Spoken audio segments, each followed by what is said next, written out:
Seperti biasa, 5 menit pertama kita akan pakai buat menyapa para netizen tercinta yang saat ini sudah bersiap-siap ya. Sambil kita tes sound terlebih dahulu. Dan hari ini adalah edisi spesial. Kita ada kedatangan tamu-tamu yang luar biasa. Ada Arya Santoso, ada Angelo, dan ada trader Wati yang cantik, Linda Lee. Oke? Jadi kita cek dulu soundnya. Halo semuanya. Jelas? Halo. Jelas ya? Jelas. Jelas. Luar biasa. Oke, kita sambil menunggu. Nah, hadir lagi Pak Gemaya. Tadi baru kita ngobrolin tentang COVID. Sekarang kita ngobrolin tentang satu materi atau topik pembahasan yang sangat-sangat menyenangkan, di mana hari ini kita langsung berdiskusi dan ngobrol saja. Saya minta nanti admin juga aktif sebagai moderator untuk melihat komen-komen yang ada di YouTube. Siapapun hari ini boleh bergabung, boleh ngomong. Kalau misalnya kalian tidak sesuai pun boleh tanya, langsung sikat aja. Jadi hari ini kalau memang ada screen sharing nanti untuk pembuktian silakan diberikan. Nanti kita akan kasih screen sharing, semuanya sudah menjadi co-host. Oke? Ya, kita sapa dulu dari Padang hadir. Padang luar biasa. Terus dari mana nih? Betty Tong, Sulawesi, Surabaya hadir, Batam, mantap. Terus juga bisa share juga ya ini ke tempat-tempat, ke teman-temannya yang lain. Sebentar, ini harus kita judulnya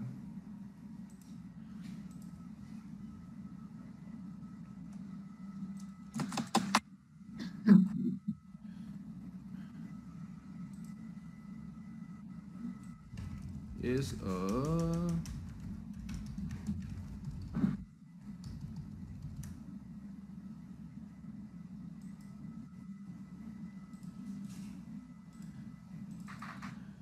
Oke, kita mulai tes suaranya. Mungkin Pak Arya, gimana kabarnya hari Minggu?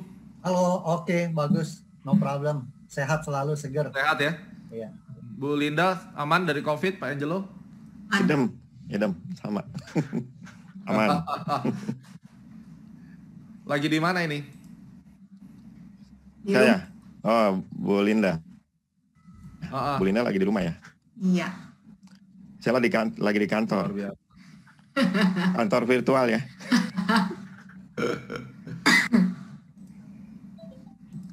Oke, udah berapa nih? Kita biasanya kalau curhat trader itu malam. Kali ini edisi spesial. Dan biasanya kita tunggu 5 menit. Yang nonton tuh bisa sampai 1.600 sampai 2.000-an. Jadi saya nggak tahu, kali ini mungkin bisa lebih. Karena buat Anda yang merasa bahwa sesuai judulnya ya. Jadi judul kali ini adalah Technical analysis is a bullshit. Jadi langsung aja, nggak usah pakai tutup-tutupan. Technical analysis sampah tidak berguna. Itu bagi saya. Nah, lu nggak terima, lu ngomong di sini mau ngedukung saya juga boleh. Ya ini pembahasannya sangat panas tuh. Belum sudah ada yang ngomong Dorlan Simangunsong bacot. Iya, bacot lu juga gitu aja. Iya, maklum ya kalau kalian rich people, follower saya tentunya kalian punya otak yang waras dan seperti manusia. Tapi kalau yang kayak binatang ya tentunya bukan followernya Astronaci ya. Ya sampah-sampah itu pasti ngomongnya nggak karu-karuan. Jadi Anda yang udah nggak punya duit, jelas-jelas miskin, hitam, jelek, bau gitu ya. Ya udah, lu boleh nonton nggak apa-apa. Ntar kalian harus tahu. Pokoknya rich people tuh pasti yang otaknya waras dan berpendidikan. Kalau jelas model kayak begitu kita timpukin aja rame-rame. Paling juga di belakang layar doang beraninya kan. Jadi kita bikin sepanas mungkin karena memang ini adalah tema yang sangat berat. Oke, ini udah berapa orang? Kita cek dulu. 159. Duh, otakmu binatang, nggak apa-apa gue binatang tapi kaya daripada lu. Makannya masih susah ya kan? Susah lu. Udah lah, Dorman Simangunsong, lu malu mele marga lu aja, lu balik sana ya. Kembali ke alam baka. Oke. Selamat datang di Curhat Trader Battle yang panas. Di sini ada Angelo Michel. Kok suaranya di mute tuh? Kita unmute dulu. Oke. Angelo Michel ini berpengalaman sebagai mechanical trading system. Dia punya data feed AMTA, punya pengalamannya di Bursa Efek ada 15-20 tahun, nanti tanya sendiri. Tapi yang jelas ini orang yang memperkenalkan bandarologi. Jadi kalau ada yang dari tahun 2008, itu zaman saya sama Pak Arya masih baru-baru kita meraba di market 2007, itu terkenal namanya bandarmologi. Dan itu ada milisnya namanya obrolan bandar ya. Jadi kalau di dunia per YouTubean yang sekarang itu anak-anak baru semua lah. Kita ini bisa dikatakan udah sepuh-sepuh. Dan salah satu yang sepuh di YouTube itu ada JSX Pro ya. Tommy Yu itu kan termasuk angkatan kita di obrolan bandar dulu. Tommy Yu. Biasanya kalau angkatan lama tuh nggak bakal berantem gitu. Karena berantemnya kita udah kelar ya. Asran Aji tuh dulu berantem di 2009-10 rame di obrolan bandar sampai gua ngomong planet Venus di anusin gitu. Tapi sekarang ya itu forum udah mati. Gua nggak tahu kemana. Terus ada Hans Kui itu bareng juga. Cuma dia nggak jadi YouTuber. Yang jadi YouTuber masih aktif Tommy Yu. Nah, jadi kalau kalian tahu ada bandarologi ini nih orangnya yang punya pengalaman udah cukup panjang dan kemudian dan dia bikin ilmu bandar itu di mechanical-kan gitu, di mechanical-kan terus kemudian dijadikan sistem. Kemudian kita ada Arya Santoso. Arya Santoso satu angkatan sama saya tahun 2007. Beliau termasuk founder daripada co-founder atau member awal-awal lah ya. Secara organisasi nggak tahu dari junior trader, supporternya yang Ratman sampai sekarang dan juga menjadi direktur CSA. Nanti perkenalan masing-masing dan beliau sangat terkenal dengan cara dia yang mengajar dan kegantengannya yang andilau, kita nyebutnya andilau tuh di sini. Ya, dan tentunya yang sudah di CIT Institute atau di E-Club Anda pasti tahu Pak Arya ini. Dan yang terakhir adalah traderwati kita Linda Lee, CFTI perempuan pertama di Indonesia yang membuat buku Fibo Princess ya. Jadi yang belum tahu Fibo Princess cepetan ke Gramedia beli bukunya supaya pinter ya, nggak kayak ini netizen yang ngomong nggak karu-karuan nih. Jadi isi otaknya, jangan diisi pakai sampah otaknya. Beli bukunya Linda Lee gitu ya. Oke, kita perkenalan dulu langsung saja. Bagikan buat yang lain, kita bikin seseru mungkin, sepanas mungkin karena saya akan menjadi oposisi dan gua akan ngebongkar semua kebobrokan technical analysis. Jadi anggap aja hari ini gue copot itu semua gelar yang berhubungan dengan CFTI gue buang, MFTA gue buang. Hari ini aku akan bicara sebagai orang yang sangat membenci technical analysis dan bagi gue technical analysis is bullshit. Kita perkenalan dulu. Angelo, silakan lu perkenalin. Siapa kamu? Kenapa lu bisa ada di sini dan mewakili analisis teknikal? Halo semua, saya Angelo Michel. Saya bisa ada di sini karena tiba-tiba kemarin Pak Gema minta saya hadir.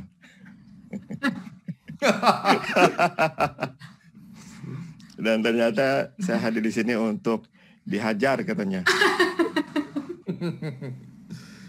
Oke.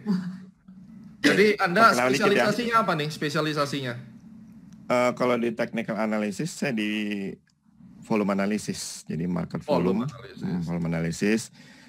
Jadi volume analysis itu saya kemas dengan istilah bandar, karena bandar dalam definisi saya adalah sekelompok pihak di pasar yang melakukan aksi trading yang sama, entah itu beli atau jual, yang menghasilkan nilai transaksi sebesar pada saat itu, yang terbesar. Jadi itu nggak mungkin detail, udah pasti big player. Nah dalam TA, kalau dalam technical analysis itu bisa dilihat dengan volume yang besar atau bukan volume spike. Nah, itu yang lo sebut dengan perilaku bandar gitu ya? Itu yang saya sebut dengan bandar. Oke, good. Kita tahan dulu. Sekarang gue mau tanya, Arya, who are you? Kenapa lo ada di sini? Iya, saya boleh dikatakan sama-sama trader ya. Jadi saya lebih ke Bursa Efek Indonesia. Jadi bagaimana mentradingkan saham. Saya lebih suka disebut stock speculator ya. Jadi memang dari dulu awal-awalnya mulai asal-asalan gitu ya. Jadi nggak belajar serius. Memang belajar mulai seriusnya itu di tahun 2007 barengan sama Master Gema. Kemudian kita jalan bareng, belajar banyak hal dan sampai sekarang kita jadi instruktur atau facilitator di berbagai event ya, jadi di berbagai acara. Kemudian kita mau membagikan apa yang kita sudah tahu dan kemudian kita juga sama-sama certified internasional untuk technical analysis. Tapi hari ini kita nggak bahas soal sertifikasi, kita mau bahas practical things yang bagaimana kita bisa pakai dan bagaimana cara pandang yang seharusnya terhadap tools alat-alat technical analysis yang menurut mereka yang menggunakannya itu bermanfaat, tapi ya kalau yang nggak menggunakannya atau belum tahu mungkin bisa aja nggak bermanfaat. Makanya gua nggak pakai, tapi bagi gua ada banyak cacatnya nih gua tulis di sini dan itu nggak berguna. Nanti kita bahas. Nah makanya kenapa kita hari ini ada di sini kan, kenapa kita pernah pakai dan kemudian cara pandang apa sih yang kita bisa diskusikan di hari ini. Jadi kita ngomong sebagai praktisi ya, jadi bukan sebagai facilitator, instructor ataupun certified analis. Gitu. Ya, mantap. Sebelum ke Linda, ini si Amanda Catherine. Saya nggak rasis. Ingat ya, waktu gue nyebut orang hitam itu bukan maksudnya kulit hitam, pikirannya hitam, hatinya hitam gitu loh. Jadi jangan salah paham ya, Amanda. Tolong lu tulis di situ. Oke Pak, saya mengerti. Gue tunggu. Gue bilang si bego tadi itu bukan orang hitam, maksudnya udah hitam jelek tuh pikirannya hitam, otaknya semua hitam gitu loh ya. Ya kayak gendruwo lah hitam pokoknya, makanya itu ya. Oke, sekarang Linda Lee, silakan. Anda tuh pengarang buku atau ngapain sih sebenarnya? Trader. Mak-mak trader di rumah sambil trading. Lu udah trader Wati katanya udah trader udah untung, ngapain lu bikin buku lagi, jualan buku? Karena kalau gue mati, kan kira-kira apa yang gue pelajarin gue bisa tinggalin buat anak gue. Kalau dia mau belajar, kan gue nggak hidup terus, jadi gue mau ninggalin sesuatu. Ninggalin sesuatu gitu ya? Ya. Oke, jadi pengalamannya apa nih selain bikin buku? Emang udah trading udah bisa terbukti? Anda pakai semua Fibo itu bisa untung? Udah, kan lu juga pakai bukan? Enggak, saya tidak pakai. Gua hari ini udah dibilang kagak ada technical. Saya udah catat semua nih. Hari ini ada Al-Fatih, CFTI nonton, biarin aja. Gue bongkar hari ini. Oke, thank you. Jadi ada Linda Lee, pengarang buku. Terus kemudian ada Arya, presiden direktur dari CSA Institute. Lu ngebully gua boleh, ngebully Arya awas, nggak lulus kalau ngambil sertifikasi ya. Tapi kalau ngambil CTA saya jadi penguji loh. Masih ada penguji, ketemu gua awas, gua fitness bener nih.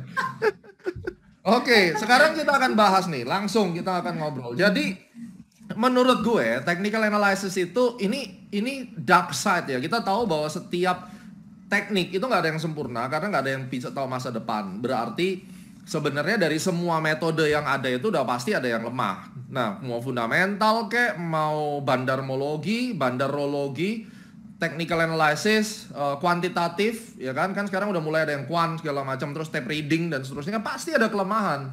Karena kalau misalnya nggak ada kelemahan, ya gue akan ngomong sama Bang Hotman aja, Bang Hotman lu nggak usah jadi lawyer pilot, lu trading aja udah pasti menang, ya kan gitu. Tapi pasti semua ada kelemahan. Nah, hari ini secara fair gue akan gunting tuh semua sertifikat gue yang namanya CFT MFTA. Gue akan bongkar ada beberapa kelemahan memang dari technical analysis ini sehingga banyak orang yang merasa bahwa gue udah pakai analisa technical tapi gue rugi dan gue hancur di market ya. Ilmu tarik garis, terus terutama yang orang-orang value investing. Waktu itu gue sempat ribut sama salah satu dosen dan ya kita akhirnya udah clear lah, udah berdamai, dimediasi sama kontan. Itu bicara intinya ya astrologi apa itu nggak masuk akal, tapi gengnya value investing selalu bilang bahwa apa tuh ilmu tarik garis goblok gitu kan. Ya memang sih kita goblok tarik garis. Waktu itu gue ngomong gitu, tapi gue pikir-pikir lagi, emang kayaknya ya, terus ngapain kita tarik garis? Buktinya orang-orang yang sukses itu juga nggak tarik garis. Nah ini kan muncul nih pemahaman kayak begini. Sekarang saya mau memberikan kesempatan pada kalian bertiga dulu. Kalau Angelo nanti fokusnya kepada bandar-bandaran ya. Menurut kalian yang CFTI berdua nih, kalau misalnya orang bilang bahwa technical analysis is bullshit, saya yang bilang sekarang, dan memang ada beberapa hal yang technical itu gagal. Contoh misalnya, pada saat market lagi bullish, terus kemudian tiba-tiba patah kayak di gold ya. Patah, candlenya bisa panjang banget ke bawah. Habis itu setelah candlenya panjang, naik lagi ke atas, coba. Nah itu kan nggak bisa lu predik pakai technical. Bro Arya gimana kalau ngadepin begitu?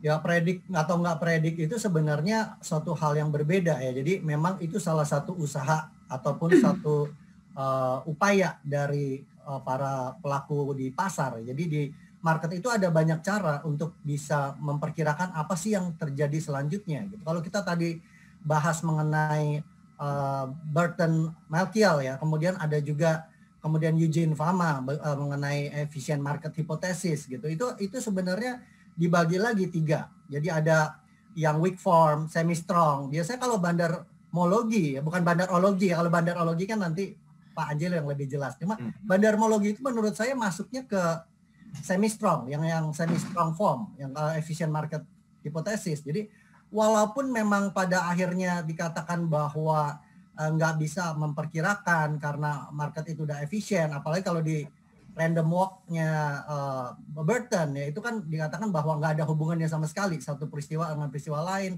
pergerakan di market itu nggak bisa diprediksi, pokoknya benar-benar nggak ada hubungannya random walk.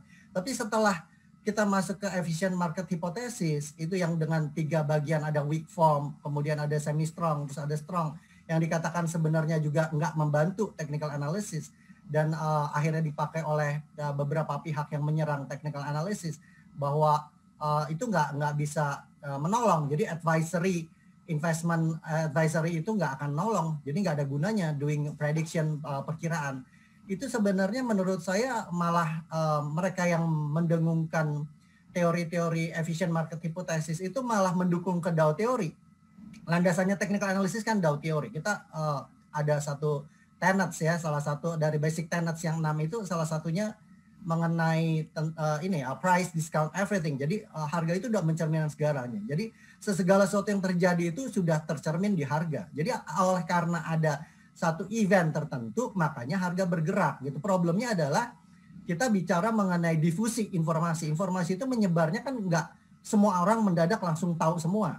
Jadi ada yang tahu duluan, makanya kenapa itu bisa bergerak dulu kita nggak tahu ini kenapa, baru cari-cari kan, kemudian masuk ke media. Dan itu biasanya pasti telat. Nah gimana caranya supaya kita bisa cepat? Makanya kita ngelihat price movement. Seperti tadi misalnya ada candle turun.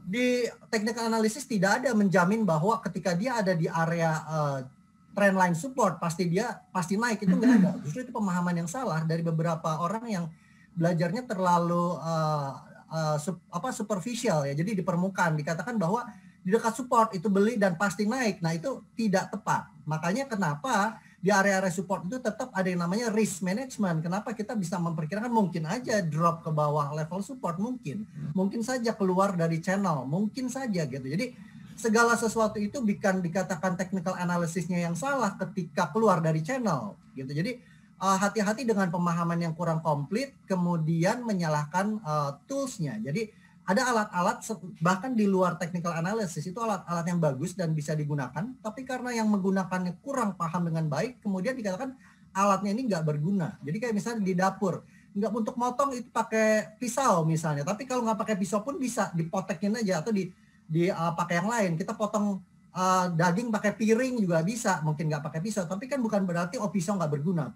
Pisau itu menolong, ya kan? Jadi banyak satu konsep atau mindset yang mungkin karena seseorang atau sekelompok pihak mempunyai satu alat yang sangat baik dan dia gunakan itu berguna, kemudian menghina alat yang lain gitu. Padahal bisa dua-duanya digunakan dan salah satunya mungkin bisa lebih unggul tapi tidak diakui karena dia sudah menggunakan alat yang works well buat dia gitu.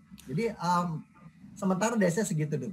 Oke, sekarang ke Linda. Kalau misalnya penjelasan area begitu, misalnya belum tentu dan segala macam, bukannya gue lebih baik menggunakan tape reading? Seandainya misalnya analis teknikal itu yang ada di Indonesia dan saya suka kritisi, bullshitnya itu adalah terlalu banyak pakai kata jika. Itu yang gue kesel. Jadi kalau misalnya gue jadi investor nih, ya kalau cuma invest cuma 100-200 juta ya cincai lah, gue tutup mata gue beli. Tapi pada saat gue harus masuk 10M, terus ketemu sama analis bilang, ini jika dia naik kena support ini ya kita beli, jika dia turun nggak bisa beli. Itu duit 10M bukan duit nyak lu gitu. Misalnya gue nggak bisa dong harus berhadapan dengan satu statement yang kayak begitu.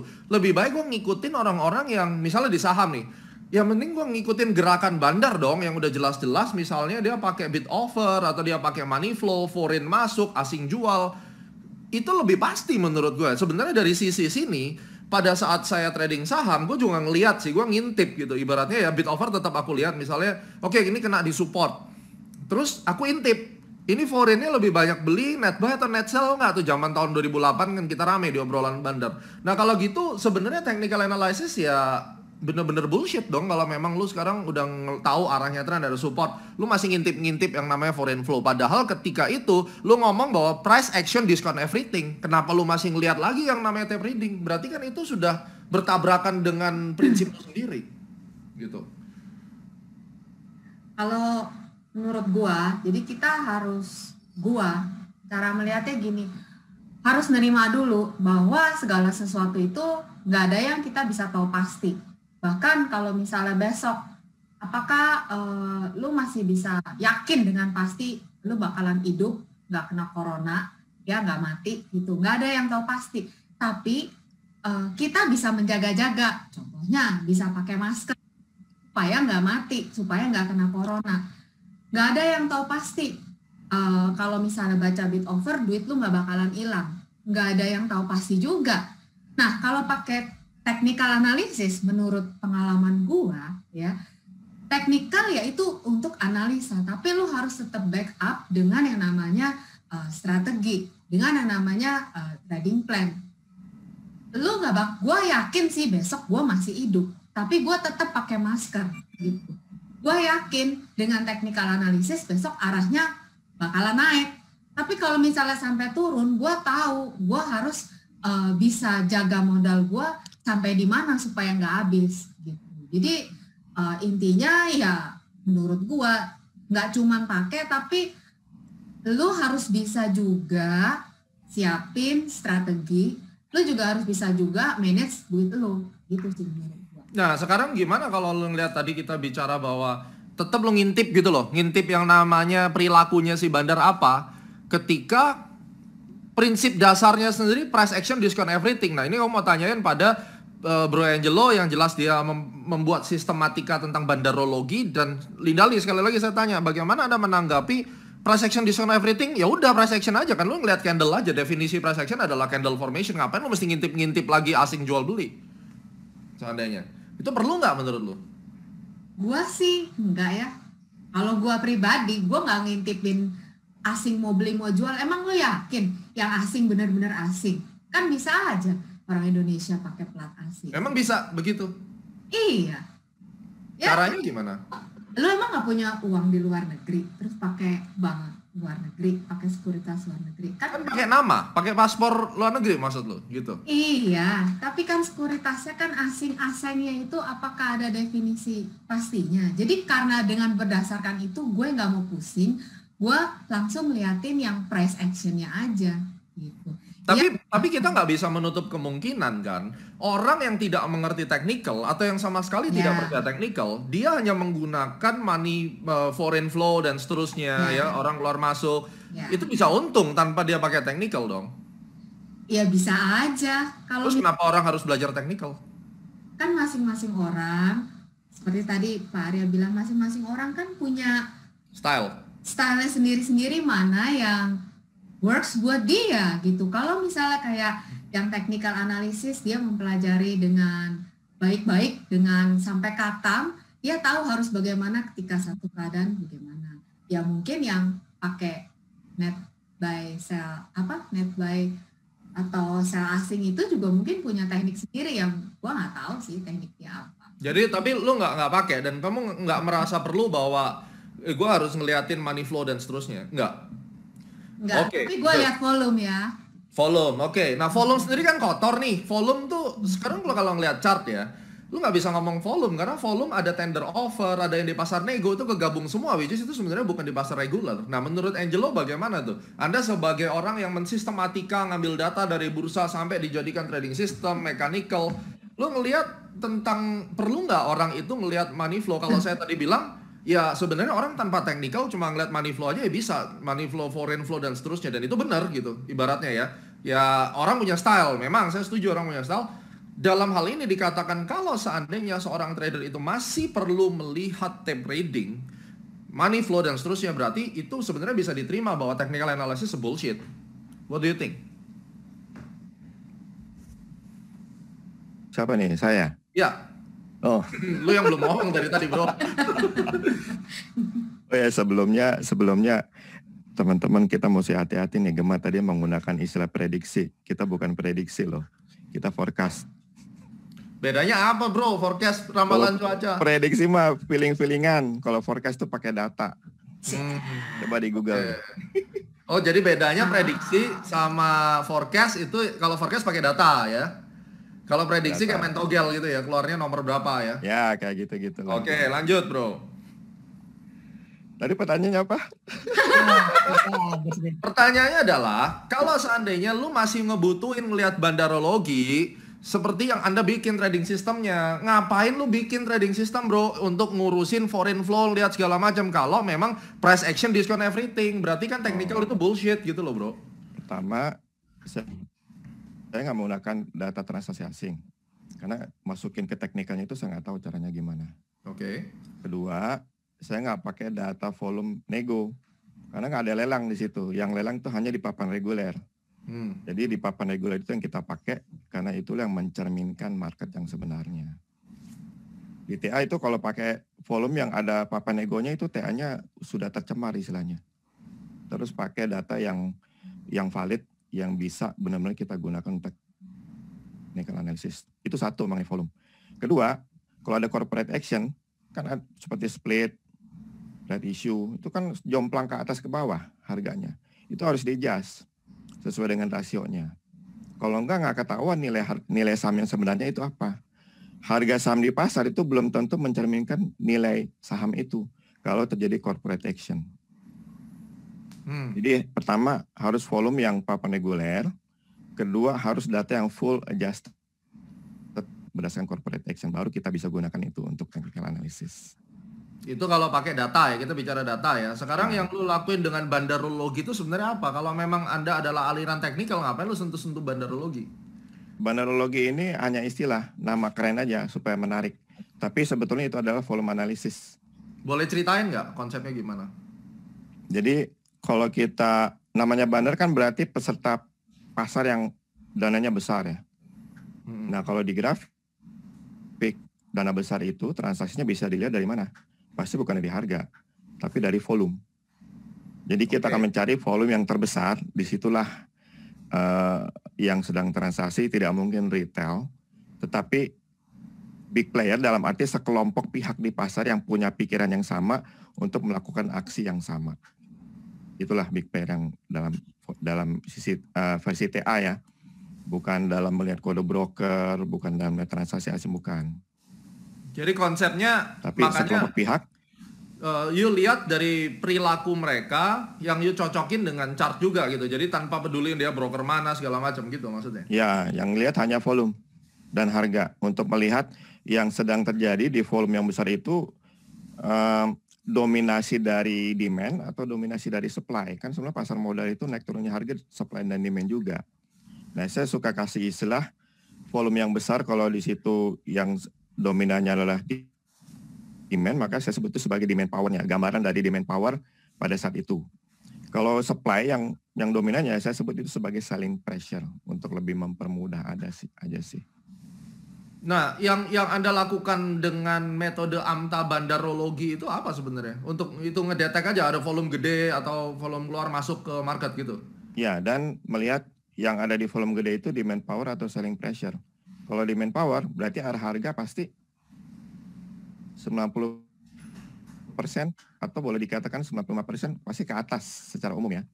Karena kalau udah ada pembelian dengan sebesar itu, dengan dominasi demand power, untuk jualan profit itu kan butuh waktu. Nggak mungkin langsung jualan, harga pasti langsung turun ke bawah itu. Dibutuhkan waktu agar harga diserap oleh market, naik, baru kemudian bisa take profit dengan bertahap. Sekarang gue challenge Pak. Seandainya gue hapus teknik pemahaman lu tentang orang yang masuk, money flow masuk ke pasar dan seterusnya, gue delete. Gue cuma kasih lu satu chart. Tanpa ngomongin volume, ngeliat chartnya, berani nggak trading? Gue kasih 1 M. Kalau saya? Enggak. Berarti technical analysis nggak bisa berdiri tanpa lu ngeliatin orang masuk gede atau kecil dong, bener dong kalau gitu. It's a bullshit kan. Technical analysis itu chart dan volume. Tapi ada gue potong di situ ya. Kalau lu ngomong technical analysis chart dan volume, kalau gue ngomong di forex itu nggak ada volume, adanya open interest. Jadi artinya lu ngomong bahwa gue nggak bisa cuma mengandalkan chart. Selama ini aku trading gold dan forex gue nggak pernah pakai volume karena memang tidak ada volume. Bagaimana dengan itu? Iya, cuma bisa di saham. Untuk metode yang saya gunakan ya, cuma bisa di saham. Berarti artinya kalau sekarang gue kasih lu chart tanpa ada volume itu lu nggak berani dong trading?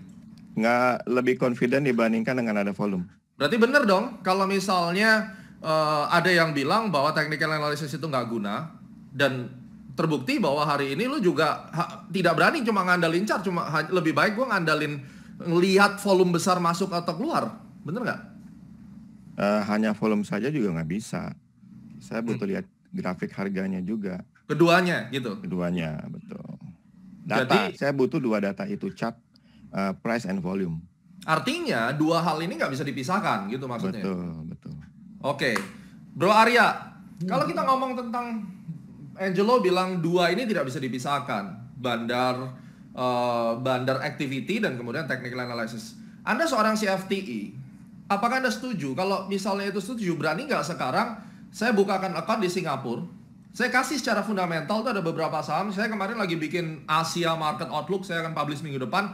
Contoh, di Cina lagi bagus teknologi, oke kita ngomong Cina deh, itu ada beberapa saham teknologi Cina. Gua kasih lu chart, berani nggak you trading tanpa mengetahui peta bandarnya? Bisa, jadi gini, ada dua hal ya, jadi kondisi market itu kenapa ada yang perlu seperti volume transaction. Jadi kalau kita murni dengan likuiditas yang memadai cukup besar ya, dan trading size kita itu relatif akan tertampung pada saat misal kita mau exit, itu akan tertampung dengan sempurna. Itu tanpa data volume pun itu sebenarnya masih bisa hanya menggunakan price movementnya aja. Jadi untuk price action itu kita bisa menentukan batas-batas di mana kita mau exit, misalnya kalau sampai tidak berjalan sesuai dengan yang kita harapkan karena pergerakan itu misalnya masih uptrend, kita masih right untuk buy long misalnya. Kemudian ketika berbalik arah kita pasti harus menggunakan satu action untuk menyelamatkan modal yang kita tempatkan. Kalau selama likuiditasnya memadai tanpa data volume masih oke. Bagi saya masih oke. Tapi kalau kenapa seperti tadi misalnya Pak Angelo katakan mesti ada data volume, mungkin beliau tradingnya sangat besar di saham-saham tertentu yang likuiditasnya juga dynamic. Kemudian ketika tidak ada volume yang cukup memadai, dia nggak berani untuk menempatkan atau masuk ke situ. Lebih baik cari ke yang volumenya cukup bagus untuk menampung. Jadi jangan yang tiba-tiba bitnya hilang gitu. Kalau rata-rata, saya tahu persis kayak di toolsnya Pak Angelo itu ada rata-rata jumlah transaction selama misalnya berapa lama gitu. Jadi itu kalau misalnya di bawah transaction value sekian itu tidak masuk dalam screening, misalnya itu sangat menolong. Jadi kalau dikatakan bisa nggak kalau tanpa data volume, kalau yang selama likuiditasnya instrumennya itu cukup bagus, kayak misalnya di forex itu bagus banget, nah itu ya nggak masalah tanpa volume, nggak masalah. Gitu. Tapi kalau kenapa kemudian kayak ada open interest di futures, kemudian di commodities itu bisa dimanfaatkan untuk analisis karena untuk melihat kekuatan tren. Misalnya tren ini masih oke nggak ketika harga semakin tinggi, orang pada umumnya takut untuk bertransaksi di harga tinggi. Nah ketika open interest itu semakin kecil, kontrak yang terbuka makin hilang, itu menunjukkan minat pasar sudah berbeda gitu. Itu membantu untuk menganalisis selain dari price movement, dan itu bagian dari technical analysis juga gitu. Tapi kalau pertanyaan tadi adalah fokus, bisa nggak dari price action saja? Saya katakan bisa, selama likuiditas instrumen itu terbukti, terjamin bisa menampung ketika kita mau exit. Itu menurut saya sampai situ. Itu kan setuju Pak Arya, setuju. Karena lanjut, tadi pertanyaan Pak Gema itu bicara soal bandarologi. Ya. Kalau kita bicara bandarologi, volume itu wajib. Tapi kalau misalnya Pak Gema bicara soal pola candlestick, kita nggak butuh volume. Saya bisa bilang saya bisa dengan pola candlestick trading tanpa volume. Tapi kan tadi konteksnya bandarologi.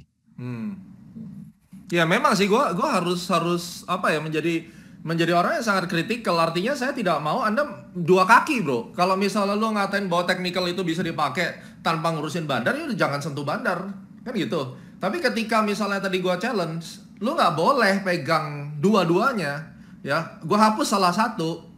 Kali lagi gue tanya, you pilih mana? Kalau misalnya kita mau beli saham, katakan saham Indomobil, besok gue kasih Indomobil sama BRIS, BRIS, itu kan lagi bullish tuh, kelihatan bullish. Seandainya Pak Angelo gue kasih lu 500 juta hari ini, trading lu BRIS tapi nggak boleh lihat volume, itu pilihan pertama. Atau lu trading BRIS, ngelihat duit yang masuk di pasar, tapi nggak boleh lihat chart. Pilih mana Pak? Pilihannya cuma dua, A atau B? Nggak bisa lihat chart. Iya, pilihannya satu, nggak usah pakai chart, tapi pakai metode bandarologi yang lihat flow-nya misalnya, ataupun apapun itu, pokoknya nggak boleh ada yang nyentuh chart. Atau pilihan kedua, trading BRIS, tidak boleh ngelihat money flow, tapi ngelihatnya chart full tanpa volume. You pilih yang mana? Hanya price Yes, chart doang. Exactly, ya. Kalau nggak ada data volume, hanya diminta price chart, ya saya bisa aja. Jadi Berani? kita nggak pakai bandarologi. Nggak apa-apa, bisa itu. Bisa. Caranya bagaimana? Apa yang bisa membuat Anda mengambil keputusan, oke Pak Gema, ini duitnya gue kelolain 500 juta di BRIS tanpa ngelihat flow bandar? Tekniknya seperti apa? Trading jangka pendek atau panjang? Bebas, pokoknya gue expect 500 juta ada untung lah, 5% pun gue kantongin. Lagi COVID gini susah kan? Kalau jangka pendek, saya biasa menggunakan candlestick patterns. Candlestick pattern? Ya. Berapa persen akurasinya? Tiap saham bisa beda. Tapi harusnya di atas 70% secara umum. Berani untuk kita masuk di situ ya? Boleh, kapan? Bener ya? You call Ya. sinyalnya gue beli. Nah nanti gue tunjukin ke netizen ternyata bisa beli BRIS tanpa ngelihat bandar movementnya dan untung gitu ya. Siap. Sekarang gue lempar ke Lindali. You kan ahli Fibonacci.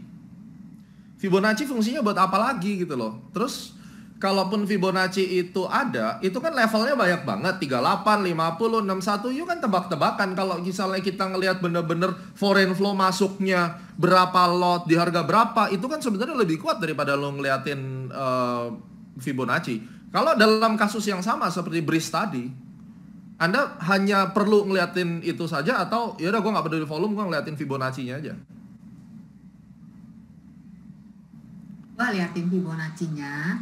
Ya, terus sama seperti tadi si Pak Anjero bilang, ya temennya Fibonacci tetap harus lihat candlestick pattern.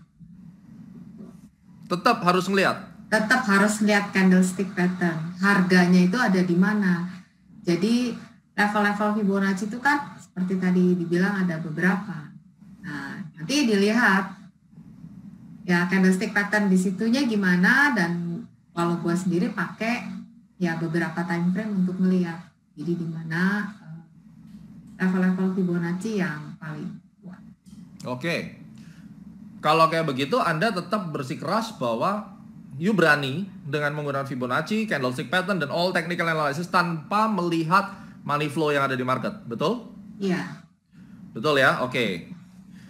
Saya ke Bro Arya sekarang. Ya. Saya ada ngeliat ya, kalau seandainya kita bicara tentang technical, terus kemudian terus terang aja, lu kan ngomong tentang candlestick, bahwa candlestick adalah price action. Tapi kita kesampingkan yang namanya efficient market hypothesisnya Eugene. Kita nggak pakai karena Indonesia jelas weak form, oke? Kita percaya bahwa price action discount everything, tapi weak form. Nah ini kan memang juga aneh. Lu price action discount everything di weak form juga itu bertabrakan. Kalau seandainya kita ngomong technical analysis saja bisa dipakai tanpa yang lainnya, bagaimana dengan saham-saham kecil IPO yang kita tahu IPO zaman sekarang adalah IPO strategic, all the bullshit IPO yang hanya cuma ngambil duit masyarakat habis itu dihantemin ke bawah. Gimana caranya technical lu bisa bekerja menghadapi market yang kayak begitu? Ya kalau untuk technical itu salah satu komponen memang kan history. Jadi kalau day one, the first time itu IPO, initial public offering pertama kali, itu kan belum ada history price movement. Jadi yang mau dianalisa apa gitu. Jadi kalau di titik-detik pertama dia listing, tentu kita nggak bicara mengenai technical analysis ya. Kemudian ketika mulai ada price movement, misalnya setelah itu ticker ya, misalnya pakai tick per tick atau pakai menit per menit, begitu ada data historinya baru itu bisa dianalisis dengan technical analysis. Anggap sudah terjadi price movement 1 detik, 2 detik, 3 detik atau 1 menit, 2 menit, 3 menit, baru terbentuk tren atau terbentuk pergerakan harga. Di situ baru kita bisa bicara bahwa technical analysis itu masuk. Nah, sekarang problemnya adalah seberapa besar Anda mau entry, seberapa besar likuiditas yang ada di situ, dan bagaimana bid offernya ada nggak. Kalau yang hari pertama kemudian 1-2 detik kemudian sudah arah, udah auto reject atas, ya lalu Anda mau pakai untuk apa technical analysis itu gitu. Jadi kalau masalah konteks bisa kepakai atau nggak kepakai, sama seperti tadi analoginya, kalau misalnya pakai pisau untuk motong, tapi kalau untuk mematangkan makanan Anda harus pakai kompor, harus ada api, bukan pakai pisau begitu. Digunakan di konteks yang tepat. Kalau Anda katakan tidak kepakai untuk konteks ini misalnya, ya terang aja karena itu bukan tools yang tepat begitu. Kalau di detik pertama tidak ada history, apa yang mau Anda analisis dari technical analysis? Kalau bilang, oh technical analysis tidak pakai untuk IPO, ya itu mesti diakui karena tidak ada history price sebelumnya. Itu baru pertama kali listing pertama kali bergerak gitu. Kalau seperti itu ya saya katakan jangan diambil konteks itu bahwa nggak guna karena memang bukan untuk itu. Tapi ketika udah ada price movement, entah itu misalnya sebulan misalnya, kemudian mungkin 6 bulan gitu, atau misalnya kalau bahkan 1-2 menit itu bisa dipakai. Tapi 1-2 menit itu selama masih liquid, belum arah, masih bergerak, itu bisa kelihatan trending atau tidak, konsolidasi atau malah drop. Kalau drop ya Anda hold, jangan masuk gitu. Tapi ketika trading Anda boleh masuk. Tapi likuiditasnya ada atau tidak itu ya memang harus diperhatikan juga karena kita instrumennya bukan di instrumen keuangan yang very liquid untuk Anda bisa entry exit seenaknya gitu. Kalau memang bidnya nggak ada, cuma ada offer terus, Anda berani beli nggak? Nanti nggak bisa jual gitu. Jadi itu analisis itu harus komprehensif ya. Jadi kalau lihat konteks juga gitu, nggak cuma ngelihat bisa dipakai nggak technical analysis, dipakai untuk apa, dipakainya kapan, dalam konteks seperti apa, itu Anda harus tahu juga. Good, berarti poinnya adalah menghadapi saham yang sedang IPO, ya baru IPO hari pertama, kedua, ketiga, ya lu jangan pakai technical, artinya tidak kontekstual, begitu kan? The first second, jadi ketika detik pertama itu dia muncul, itu nggak bisa. Tapi kalau sudah ada history price, misalnya 1, 2, 3 hari kelihatan trending naik, misalnya itu udah bisa dianalisa pakai technical, sudah bisa dengan time frame yang lebih kecil berarti karena kan kita bisa menitan, 5 menit, jaman itu bisa, nggak harus misalnya daily atau weekly karena derajatnya aja itu kalau kita ngomong historinya dari contoh misalnya Elliott Wave itu kan ada cycle, grand super cycle bisa tapi sampai minute subminute sampai yang kecil sampai tick juga bisa gitu. Jadi itu technical analysis juga. Jadi kalau mau pakai menitan silakan. Cuma saya bisa katakan bahwa di konteks IPO itu nggak selalu bidnya juga disusun rapi, market makernya juga nggak berani nampung untuk ada bid yang setiap fraksi itu tersedia gitu. Kadang udah auto reject atas, bidnya udah habis semua gitu ya. Ya kadang-kadang nggak bisa, akhirnya kita nggak berani untuk gunakan analisis itu, bidnya nggak ada, bisa begitu. Oke, jadi prinsipnya adalah setelah market itu jalan, lo bisa make gitu kan? Tapi ya, sekarang jalan kan kelihatan trending atau tidak trending karena memang technical analysis itu talk about trend ya. Jadi kita bicaranya menganalisa trend ini kecenderungannya naik atau kecenderungannya turun gitu. Kalau market dua arah tentu bisa dipakai dua-duanya naik ataupun turun. Tapi kalau di market yang satu arah seperti di pasar modal Indonesia, kita cari yang trending naik tentunya untuk bisa ride the movement gitu. Bukannya kita cari yang trennya lagi turun. Kalau lagi turun kita tunggu sampai konsolidasi atau kemudian ada reversal balik gitu. Jadi konteksnya digunakan sebagaimana kegunaannya dari alat itu. Oke, good. Kontekstual, kegunaannya harus sesuai. Sekarang saya lempar ke Linda. Anda seorang CFTI. Kalau kita bicara tentang yang Arya tadi bilang, itu masalah IPO sesuai konteksnya. Sekarang saya tantang Anda. Bagaimana Anda melihat saham yang kayak begini? Teknikalnya seperti apa? Kalau saya lihat ini sih lebih kepake kalau kita tahu tentang bandar-bandaran. Anda bisa lihat di layar? Ya. INPP, I don't even know what's the stocks. Tapi kalau kita ngelihat gambarnya, ya Anda sebagai CFTI coba lihat ini marketnya seperti apa. Sekarang harga 695. How you make analysis ini tanpa Anda mengetahui perilaku dari bandarnya? Ini dengan time frame segini berarti di tahun 2020 ini saham lagi sampai sekarang dia sih harganya sideways ya. Nah, harganya range-nya dia di antara turunin. Jadi dia di tahun 2020 range pergerakannya 600 sampai di 1100. Kalau saya lihat seperti ini, maka dari awal 2020 dia turun dan kemudian dia melandai di 695. Kalau diukur pakai Fibonacci, area 50%-nya ini di sekitar 50% di 800 something ya kalau diukur. Nah, selama dia masih berada di bawah area 50% rasanya dia masih mainnya di bawah, di level bawah. Kalaupun dia ada kenaikan ya, dia paling menguji level itu di 750-an itu. Oke, sekarang saya tanya kepada Ibu. Ini pola apa, Bu? Downtrend. Kalau kita bicara chart pattern, mungkin Pak Arya, Angelo, ini pola apa? Kelihatannya falling wedge. Ya, setuju? Lagi mau ya falling wedge. Tapi falling wedge itu polanya bull atau bear? Probability-nya lebih besar bull. Kok nggak naik? Ya belum. Keluar dari breakout area dong. Belum. Iya, jadi pemahaman jangan begitu lihat rising wedge langsung wah ini beli bull, harus tunggu breakout. Breakout Jadi, nanti kalau lihat seperti ini gampang. Justru technical analysis menurut saya ini kepake banget. Begitu saya lihat begini, wah ini bentuknya nggak asik, ya udah saya skip, cari yang asik gitu. Jangan maksa di situ. Dan mesti dibedakan ya antara chart yang bisa dianalisa dengan chart saham yang bisa dibaca oleh TA dan chart saham yang bisa ditradingkan ya. Kalau ini nggak bisa ditradingkan. Nah, ini nih. Bisa jual. Ini nih, bentar. Gua akan ke sana. Gua akan ke sana. Cuma falling wedge gua terima dulu. Gua terima pembicaraannya kalau ini harus nunggu break. Oke, sebentar. Sekarang gua tanya lagi. Ini pattern apa nih kalau yang ini? Gua ganti ya view-nya ya. Ini pattern apa yang ini nih? Nih. Mana sih? Yang V nih. Ya, itu apa itu? Pattern apa? Bullish atau bearish? Bullish. Bullish, tapi kan nggak breakout. Udah breakout dong, Bu. Tuh. Itu neckline-nya. Itu kan nggak breakout terus kelelep lagi. Itu kan false breakout, itu kan kelelep lagi ke bawah. Tunggu dulu. Ini candle udah tutup satu di atas nih, gue bikin candlenya ya. Nah, ini candlenya udah tutup di atas nih, saya lingkarin nih. Ini bener kan? Ini yang katanya tutup di atas resisten kan?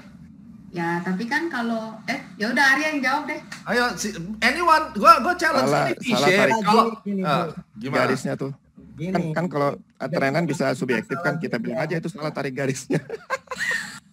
Jangan salah juga, begitu lihat V beli kemudian pasti naik ya, itu juga salah satu salah kaprah yang terjadi di dunia technical analysis usage ya. Jadi penggunaannya bukan tiap ada pola langsung beli terus probability 100%. Sekarang gini, kalau kita melihat setelah dalam kondisi seperti ini aja udah langsung kelihatan nggak liquid.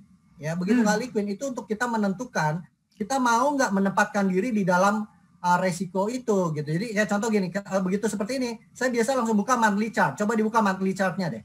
Monthly-nya nggak ada, maksud gua. Ada. Kalau nggak ada tuh teknik analisisnya nggak komplit, makanya lu nyasar. Oke, bentar. Kita simpulin dulu nih. Oke, ini menarik nih. Ntar gue pasang volume dulu, bro. Gue pasang volume dulu di sini, ya kan? Volumenya aja nggak liquid itu. Coba pakai 500 juta ya mampus. Oke. Kiriin dong, nggak kelihatan. Hah?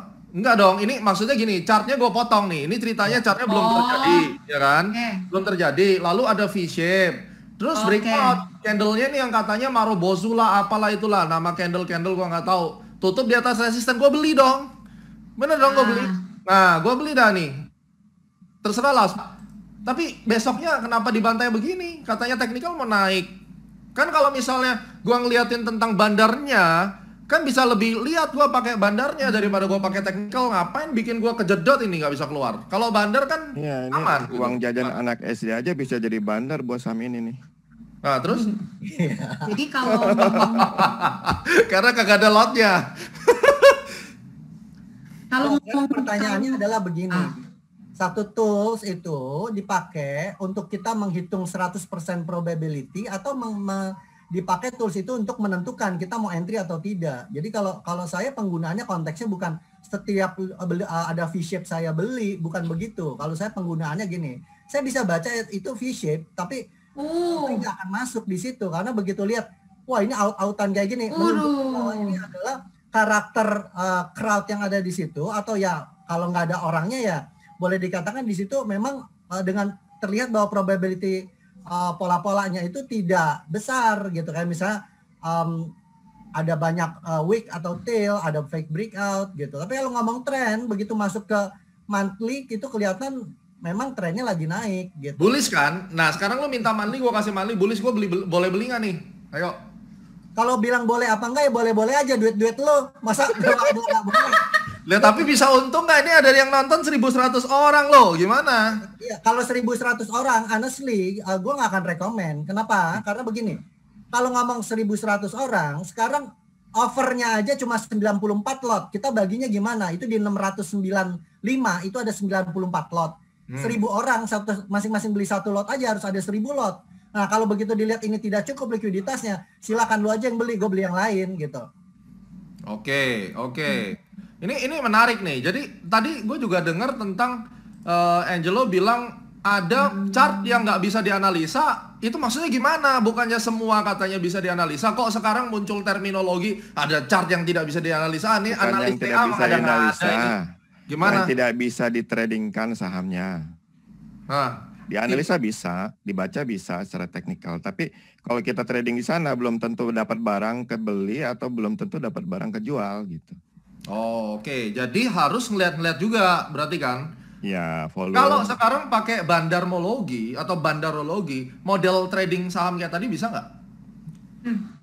Artinya begini, kalau tadi lu lihat ya, itu ada harga naik turun nih. Kita ngomong fair-fairan aja, harga naik turun ini kita coba lihat dulu. Layar saya masih kelihatan kan? Belum.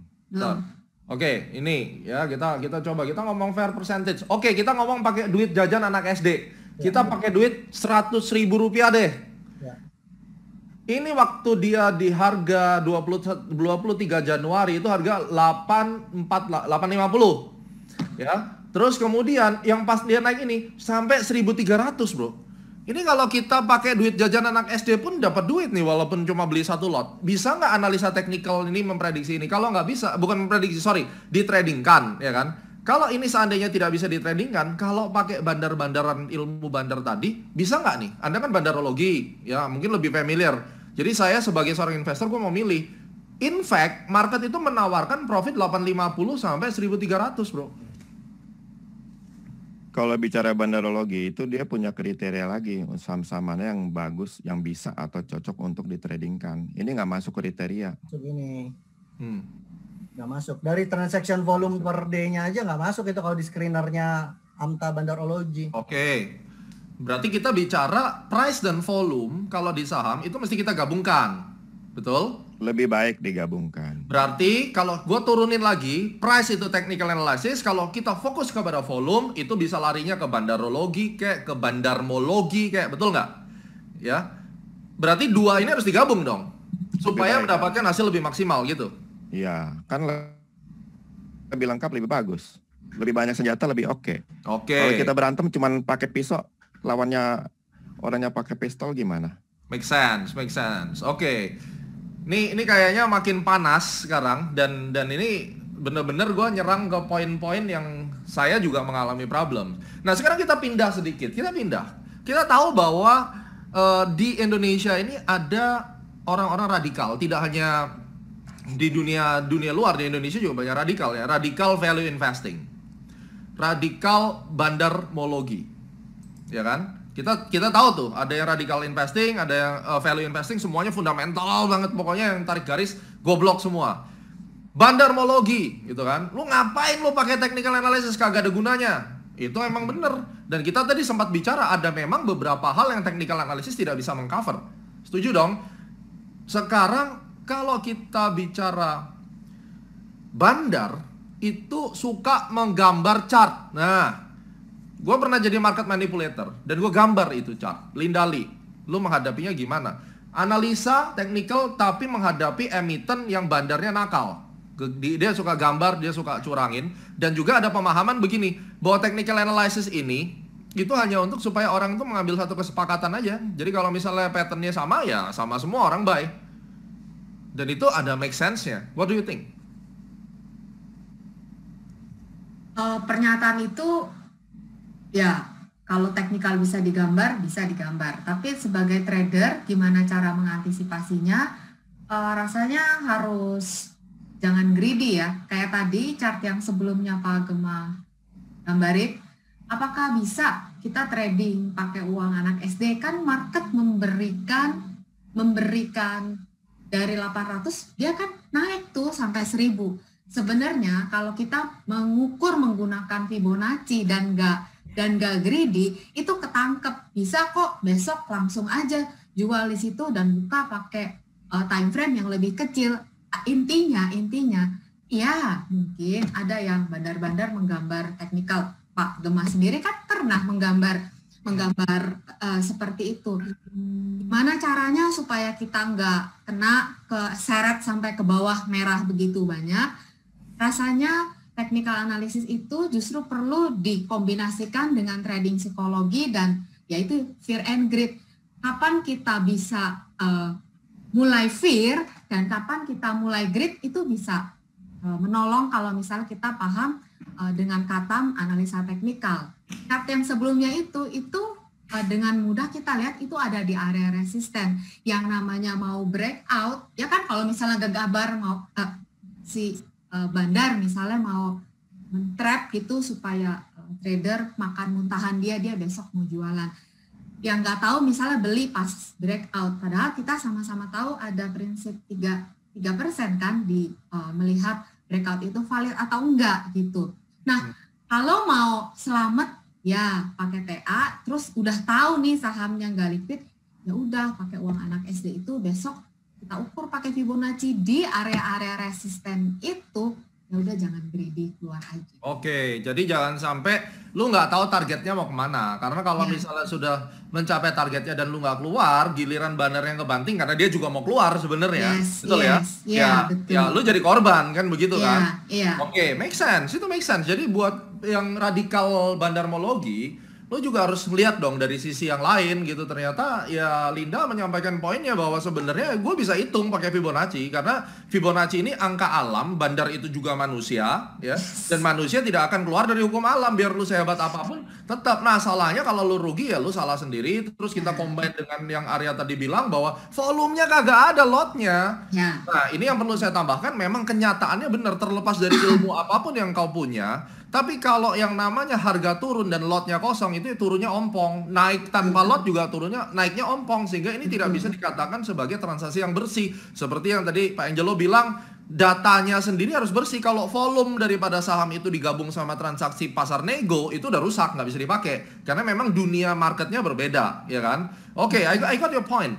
Nah, terkait dengan kita bicara tentang market itu kan tidak cuma ada di Indonesia. Market ada di belahan bagian dunia manapun ya. Dari pengalaman seorang Angelo bertahun-tahun mengamati tentang transaksi. Kalau seandainya hari ini gue muak sama yang namanya dunia perbandaran Indonesia lah apa, gue mau pindah ke Singapura, ke Thailand misalnya. Di Singapura ada beberapa yang lumayan sahamnya ya, misalnya SIA mulai recovery, terus kemudian atau ke USD, saya mau beli sahamnya Zoom misalnya. Apakah gue bisa ngeliat juga tuh? Perlu nggak saya ngeliat? Karena mekanisme perdagangnya beda. Apakah ilmu bandarmologi atau bandarlogi atau whatever namanya bandar-bandar itu juga bisa diaplikasikan di berbagai macam market? Atau itu adalah ilmu lokalan aja, level-level RW yang ya selama ini saya percaya ya mungkin ya untuk Indonesia, tapi begitu gue masuk Singapura atau Thailand ya itu ilmunya hilang. Apakah begitu? Tidak, kan di awal saya sudah jelaskan bahwa bandarologi ini hanya nama di Indonesia. Tapi kalau saya pasang ini diajarkan ini di Amerika atau di Australia, misalnya saya nggak mungkin pakai kata bandarologi. Yang saya gunakan adalah volume analysis. Nah, volume analysis itu kan bagian dari technical analysis yang bisa dipakai dimanapun. Mau di saham Hong Kong kayak, di saham Jepang kayak, Amerika kayak, Indonesia kayak, kepake semua. Jadi kalau bicara ilmunya bisa kepake di semua. Tapi kalau bicara bandarologinya, istilah bandar itu nggak akan kepake di negara lain. Nah sekarang kalau kita bicara metode yang sama kita pakai dengan bandarmologi atau bandarologi, dengan melihat asing keluar masuk, broker yang dipakai mana. Kalau saya pakai cara yang sama persis deh, cara seperti itu, kita buka account di Wall Street atau kita buka account di Singapura atau Malaysia yang paling deket deh, Malaysia contohnya yang paling mirip ya, KLCI dari FTSE KLCI paling mirip. Bisa nggak gue ngeliatin juga itu broker CIMB yang Malaysia lah, broker mana yang Malaysia, gue lihat itu flow-nya kemana, foreign kepake nggak di situ? Menurut kalian bertiga gimana? Satu-satu dari Angelo. Saya nggak tahu, tapi saya udah 3 tahun pernah pakai data transaksi asing untuk jadi bagian kegiatan analisa saya, dan saya lihat kurang efektif ya, maka saya tinggalin. Oke. Saya murni pakai volume.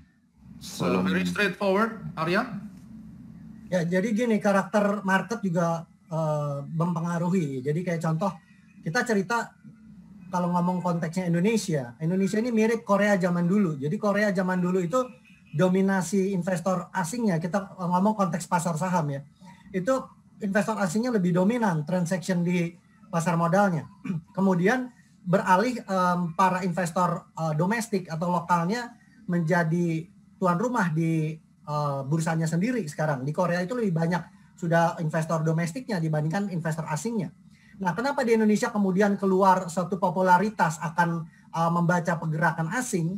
Itu karena dominasi investor asing yang bertransaksi itu cukup besar dibandingkan yang domestik. Tadinya begitu, tapi sekarang mulai bergeser, dominasinya mulai berkurang. Sekarang kita bayangkan atau kita perkirakan ke depannya ketika domestik di Indonesia investornya semakin mendominasi dan menjadi tuan rumah di pasar modal Indonesia, kemudian dominasi transaksi asingnya makin mengecil, apakah kemudian memperhatikan keluar masuknya asing itu jadi masih cukup signifikan atau tidak sebagai alat untuk analisis, ya, karena dinamika antara ketika asing itu aktif atau kemudian kurang aktif atau kemudian dia flow-nya besar kemudian kurang besar, itu pun terjadi satu dinamika. Kalau misalnya masih memang dominasi investor asing itu transaksi di pasar modal Indonesia masih sangat besar, wajar kita memperhatikan pergerakan dari investor asing. Tapi ketika dominasinya sudah hilang atau boleh dibilang tidak signifikan, maka tools untuk menganalisis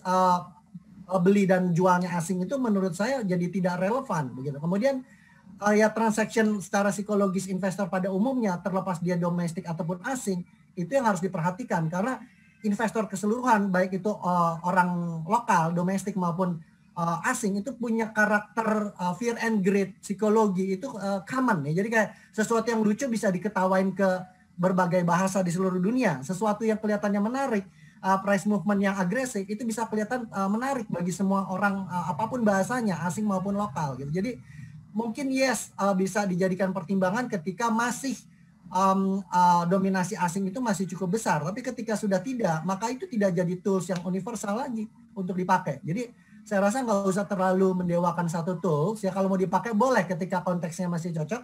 Tapi kalau udah nggak cocok, saya rasa bisa jadi itu obsolete. Jadi nggak kepakai lagi. Tapi price movement itu eternal. Sampai kapanpun Anda akan lihat price, lihat volume. Karena itulah yang terjadi di bursa dan itu fakta.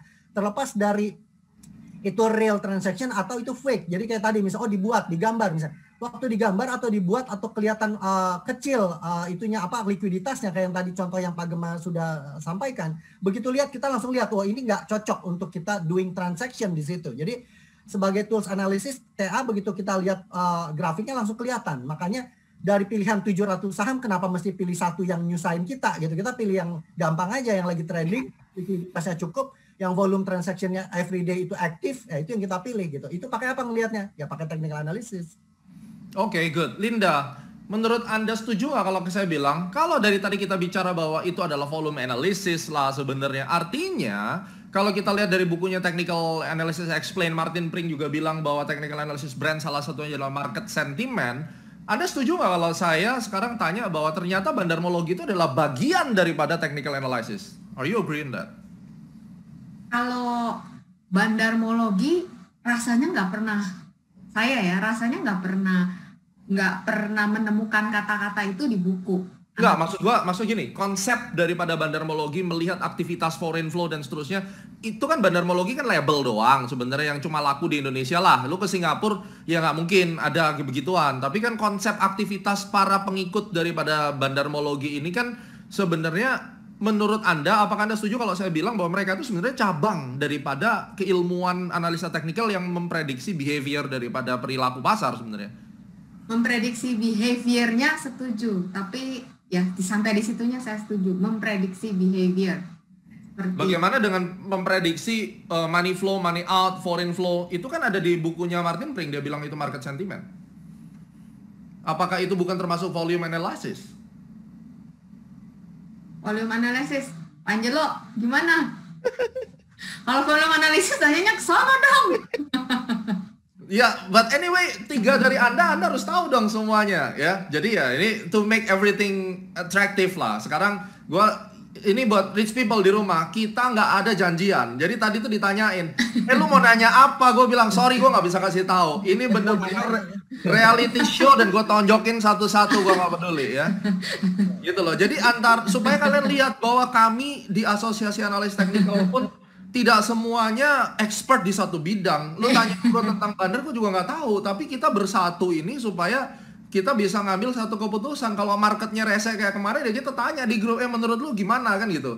Nah, Angelo, apakah Anda setuju kalau saya bilang bahwa bandarmologi itu aktivitasnya merupakan bagian daripada market sentiment yang dipelajari di analisis teknikal? What do you think? Sampai sekarang saya belum tahu yang dimaksud bandarmologi ini ngapain gitu. Ya ngeliatin foreign flow, foreign beli, foreign jual, terus dan seterusnya lah. Yang ada tahu sekarang banyak pengikutnya. Pak Arya. Ya. Iya lu lempar. Ada nggak sih technical analysis tanpa chart? Tanpa chart ada nggak sih? Jadi technical analysis tanpa chart price and volume?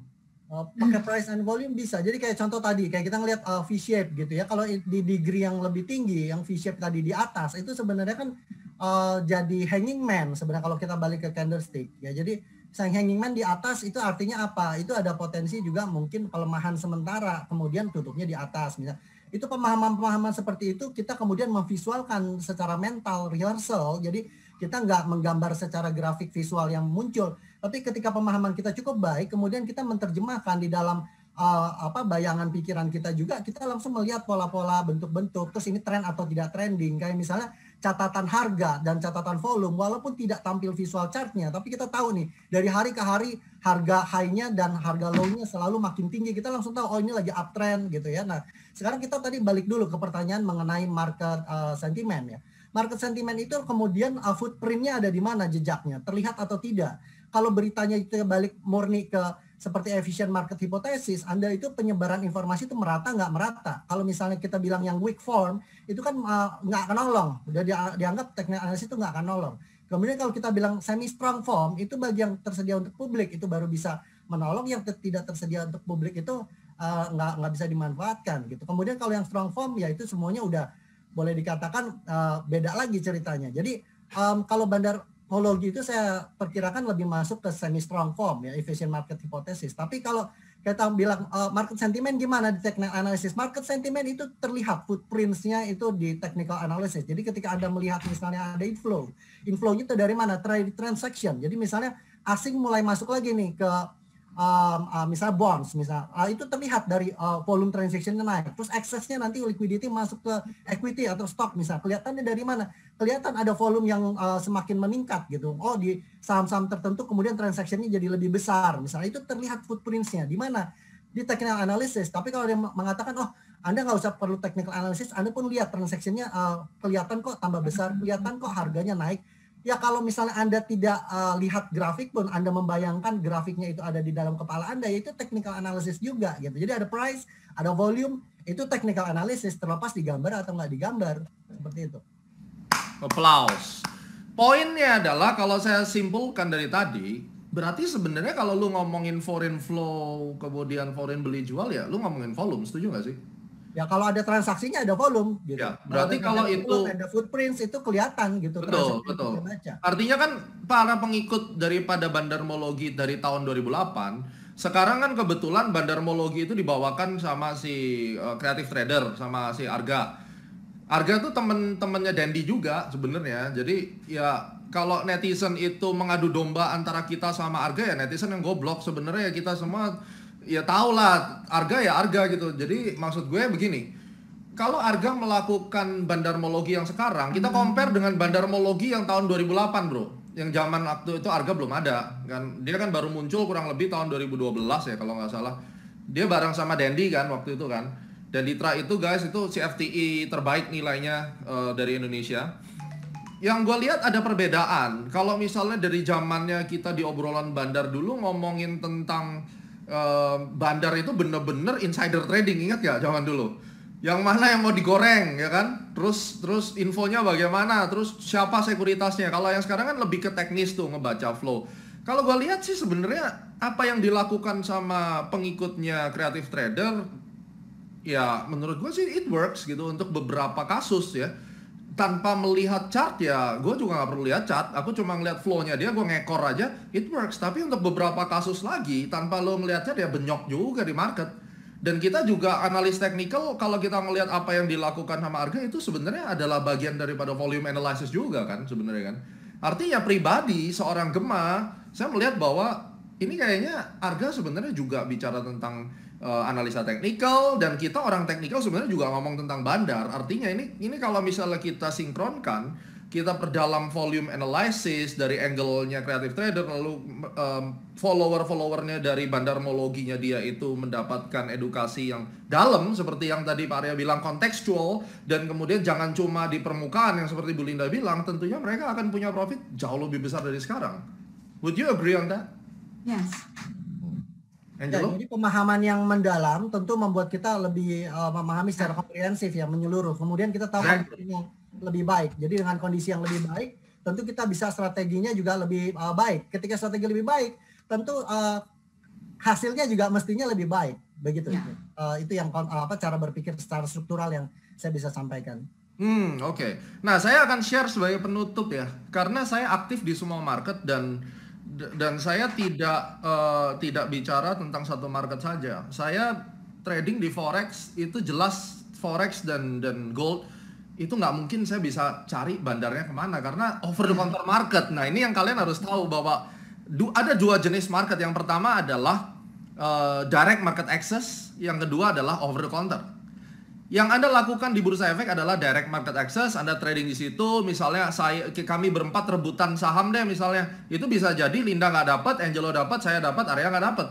Karena itu direct market access, kuota lotnya seperti yang tadi Pak Arya sampaikan. Tapi kalau kita bicara di over the counter market, nah di over the counter market ini terlihat di situ ada liquidity provider yang akan tampung semua ordernya. Jadi kita berempat bisa dapat harga yang sama di waktu yang sama. Dan over the counter market juga menyentuh CFD loh. Jadi seandainya nih saya membuka produk yang namanya CFD, dan itu adalah saham-saham Indonesia. Gue bikin aja Astra International CFD. Saya menjadi liquidity provider, dan Bursa Efek kalau nggak salah juga mau bikin tuh liquidity provider, tapi kan belum jalan.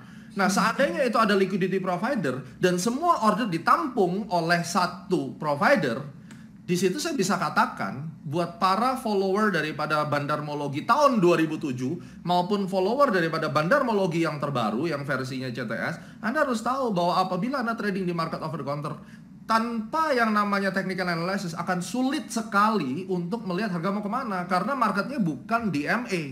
Nah, ini yang penting. Tapi kalau kita ngomong DMA, nah kita sekarang ngomong DMA nih. DMA ada banyak, Indonesia, Singapura, Malaysia.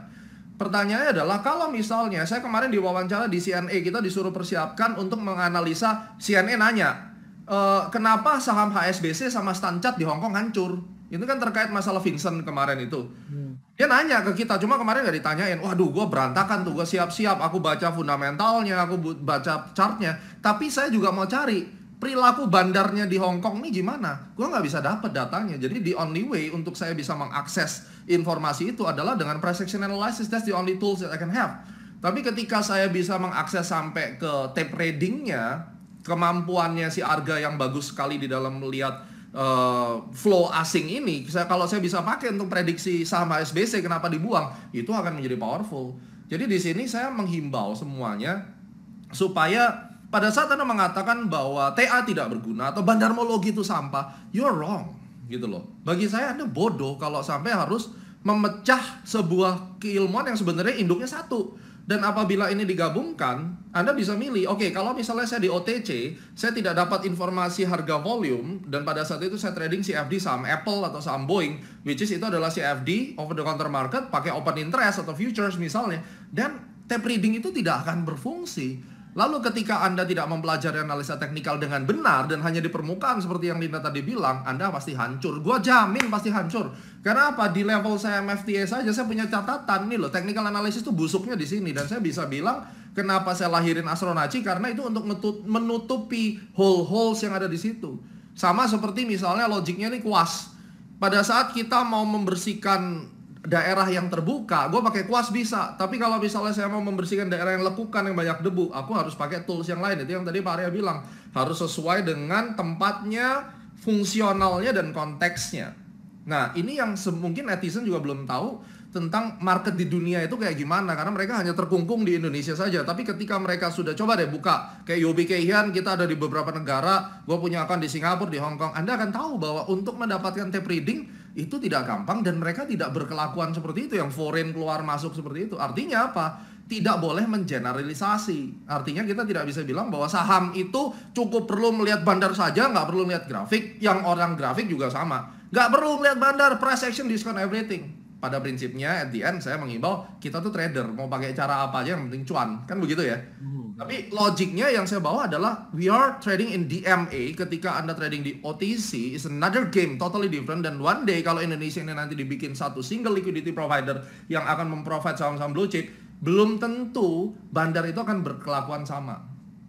Jadi kesimpulannya adalah dari saya, kedua ilmu ini harus digabungkan, then you will have a lot of money dari situ. Ya, ada beberapa yang tidak bisa dijangkau teknikal, ya kita pakai ilmu ngelihat bandar. Ada yang bisa digabungkan keduanya, kita pakai keduanya. Ada market-market OTC maupun market di luar negeri ataupun di saham big caps yang bandarnya pun terlalu besar, itu kita mendingan pakai technical misalnya, atau kita combine dengan volume analysis ya, seperti yang tadi Pak Angelo bilang, lebih general, tidak terlalu harus melihat broker mana, tapi flow. Siapa yang ngegebuk paling gede, disitulah akan keluar nih. Berarti ada money flow in. Sama seperti misalnya Astronaci memprediksi time. Wah, gue dikatain dukun, ahli nujum.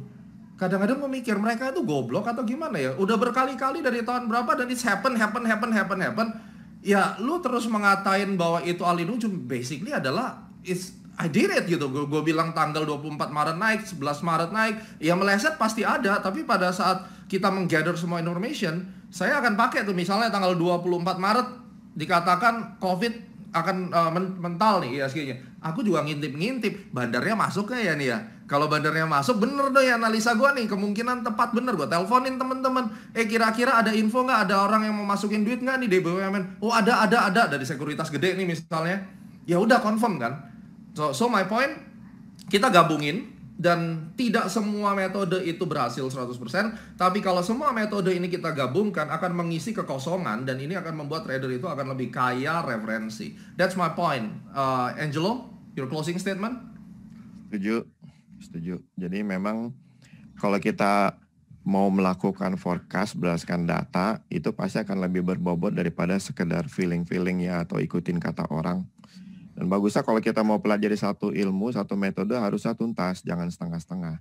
Nanti kita akan salah paham dengan ilmu itu, apapun ilmunya atau metodenya ya. Oke, nice. Pak, kita Bu Linda yang terakhir, yang paling cantik. Pak Arya. Dari saya sih, jangan kita mengisolasi diri ya dengan satu metode tertentu. Jadi andaikan Anda belum punya satu metode yang Anda yakini bisa bermanfaat dengan baik, pelajari dulu beberapa, kemudian cari yang paling sederhana. Kenapa? Karena kita ambil keputusan itu memang perlu cepat ya, dan perlu dengan mudah. Jadi Anda nggak usah perlu effort yang terlalu berat untuk mengambil satu keputusan dengan perjalanan yang terlalu rumit. Jadi kita cari yang termudah dulu. Nah kemudian apakah perlu dilengkapi dengan teknik-teknik lainnya, itu jangan mengisolasi diri. Boleh-boleh aja kalau memang ada manfaatnya. Why not gitu. Jadi technical analysis itu bicaranya probability, dan probability itu tidak 100%. Jadi mungkin saja satu analisis diperkirakan ini akan bergerak misalnya naik atau turun, itu cuma alat bantu. Kemudian nanti kembali ke bagaimana psikologi kita sendiri. Jadi Anda punya analisis skill bagus sekalipun, belum tentu nanti eksekusinya juga bagus. Jadi itu adalah dua hal yang berbeda. Oleh karena itu pelajarilah selengkap-lengkapnya alat-alat yang bermanfaat dan bisa berguna untuk lakukan dalam praktek trading maupun investasi yang Anda akan lakukan di kehidupan nyata. Jadi bukan cuma belajar analisis skill saja, karena masih banyak hal lain yang harus dipelajari. Oke, dan Bu Linda? Karena saya melihat Pak Arya pakai baju kuning dan mengingatkan saya sama Bruce Lee, jadi saya ingat tuh quotes-nya Bruce Lee. Dia nggak takut sama orang yang latihan 10.000 bentuk tendangan tapi cuma sekali. Tapi saya takut sama orang yang latihan satu aja tendangan tapi 10.000 kali. Maksud saya gini, jadi dalam mempelajari satu teknik, pelajari sedalam-dalamnya, sedetil-detilnya, lihat kanan kiri atas bawah, belajarnya jangan setengah. Karena kalau belajarnya setengah, hasilnya juga setengah, nggak ngelihat setengahnya lagi. Jadi kalau pesan saya, belajar sampai khatam satu, tapi belajarnya habis-habisan. Mantap. Dan saya sebagai tambahan ya, saya menghimbau untuk YouTuber-YouTuber yang baru-baru muncul, terus kemudian para radikalis gitu ya, yang akhirnya punya kesempatan. Semua orang bisa jadi YouTuber sih sekarang. Masalahnya adalah kalau misalnya Anda menjadi YouTuber dan punya follower, kita bersyukur gitu. Jadi kami semua ini tergabung di Asosiasi Analis Teknikal. Kami bersyukur kalau memang banyak yang bisa mengedukasi masyarakat. Setuju ya semuanya ya pasti ya. Nah, tapi yang saya pribadi concern adalah ketika banyak orang awam itu tersesat. Misalnya ada yang datang ke kita, tiba-tiba ngomong, Pak Gemah, fundamental analisis itu sampah, nggak berguna, gue ngikutin FA rugi mulu. Kira-kira respon saya bagaimana? Kalau saya bilang bahwa, oh iya Pak, yang terbaik itu Astronaci, yang terbaik itu teknikal, fundamental emang nggak bisa dipakai.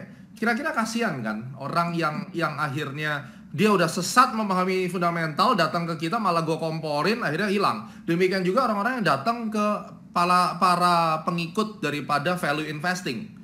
Ya, mereka datang ke sana, teknikal tuh, waduh parah, gue rugi ikut teknikal. Tokoh besarnya malah ngomong, emang ilmu tarik-tarik garis, ngomongnya begitu. Kan sesat ini. Orang yang udah tersesat malah ditambah sesat. Demikian juga yang datang ke teman-teman yang bicara tentang bandarologi maupun bandarmologi. Teknikal nggak guna. Emang sih nggak guna sih.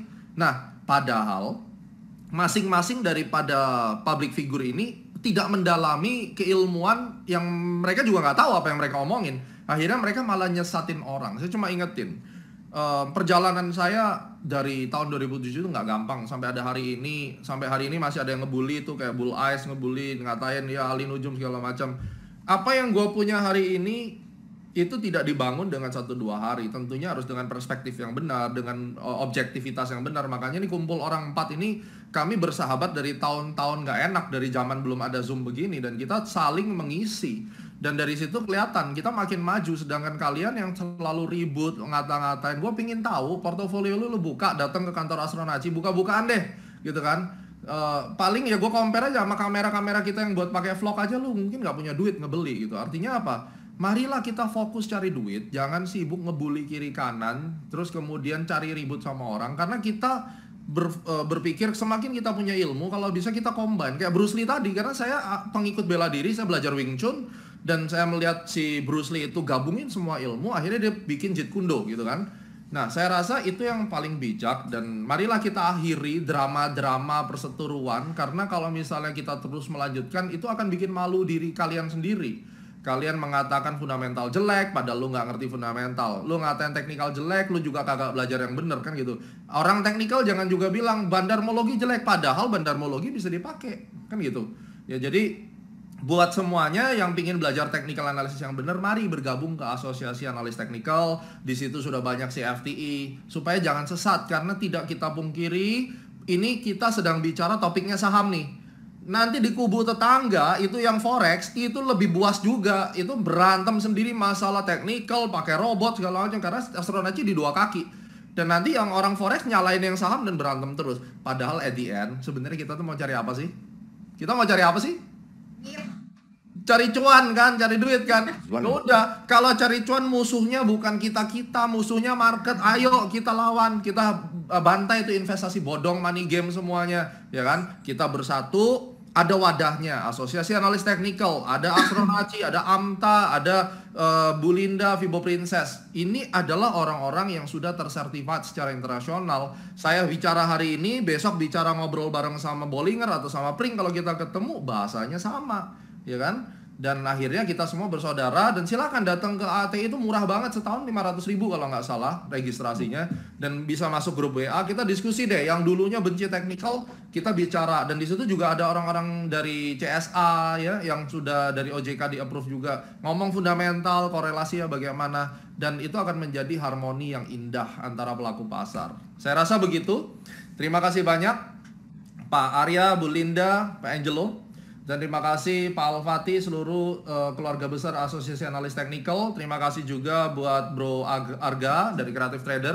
Kapan-kapan kita bisa ngevlog bareng. Jadi nanti kita bikinlah event, kita ngobrol begini ya. Di Indonesia banyak, ada Ellen May, terus kemudian dari grupnya yang suka trading scalping gorengan ada Belvin, itu yang sekarang lagi naik daun ya. Semuanya adalah aset bangsa. Jadi saya minta, ya saya sebagai senior, saya pastinya senior Anda, umur gue lebih tua, dan pengalaman gue lebih banyak, gelar gue lebih banyak, akademi lebih banyak. Kita bareng-bareng gitu loh, kita bareng-bareng, dan mari kita saling berbagi supaya masyarakat Indonesia ini bisa kaya. Dan Astronaci udah mulai tuh, kemarin ada training ojol, kita didik ojol untuk bisa investasi saham. Ayo kita sama-sama COVID ini kita berbagi, jangan lagi sikut-sikutan karena saling tidak memahami. Kita kumpul di Asosiasi Analis Teknikal ataupun Asosiasi Analis Efek Indonesia. Selamat sore semuanya, tetap sehat, tetap cuan, sampai ketemu minggu depan. Thank you guys. Terima kasih. Bye, thank you. See you. Terima kasih.